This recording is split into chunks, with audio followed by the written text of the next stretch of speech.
Hi viewers అందరికీ నమస్కారం అండి. Welcome to build India properties. ఈరోజు ఓపెన్ ప్లాట్ గురించి పూర్తి డీటెయిల్స్ అయితే ఈ వీడియోలో ఇస్తానండి. ఎక్కడ స్కిప్ చేయకుండా పూర్తిగా చూడండి. బిల్డ్ ఇండియా ప్రాపర్టీస్ ఛానల్ని సబ్స్క్రైబ్ చేసుకుని వాళ్ళు ఎవరైనా ఉంటే సబ్స్క్రైబ్ చేసుకోండి. ప్రతిరోజు వీడియోస్ అయితే అప్డేట్ చేస్తున్నాను. మీకు ఈ వీడియో నచ్చినట్టయితే లైక్ చేయండి, ఫ్రెండ్స్ అండ్ ఫ్యామిలీ మెంబర్స్కి షేర్ చేయండి. విజయవాడ కంకిపాడులో ఇన్వెస్ట్మెంట్ చేయాలనుకున్నటువంటి వాళ్ళకి ఇది ఒక మంచి అవకాశం అండి. ఇది ఏపీసీఆర్డీఏ అప్రూవ్డ్ లేఅవుట్ అండి. 2017 లేఅవుట్.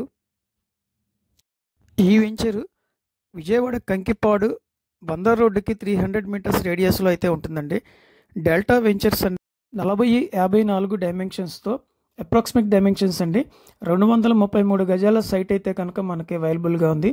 ఇది వెస్ట్ ఫేసింగ్ అండి. ఈ వెంచర్లో 40 ఫీట్ వైడ్ తార్ రోడ్లు ఉన్నాయండి. వాటర్ అండ్ డ్రైనేజ్ ఫెసిలిటీస్ ఉన్నాయి. ఈ ప్లాట్ యొక్క ప్రైస్ వచ్చి పర్ యార్డ్ వచ్చి 18,000 చెప్తున్నారండి. 233 గజాల వెస్ట్ ఫేసింగ్ ప్లాట్ అవైలబుల్గా ఉంది. ఈస్ట్ ప్లాట్స్ కూడా అవైలబుల్గా ఉన్నాయండి. 175 గజాలు. కంకిపాడులో ఓపెన్ ప్లాట్సే కాకుండా అపార్ట్మెంట్స్ అండ్ ఇండివిజువల్ హౌసెస్ కూడా ఉన్నాయండి. కావాల్సినటువంటి వాళ్ళు స్క్రీన్ మీద ఉన్న నెంబర్కి కాంటాక్ట్ చేయండి. Thanks for watch this video.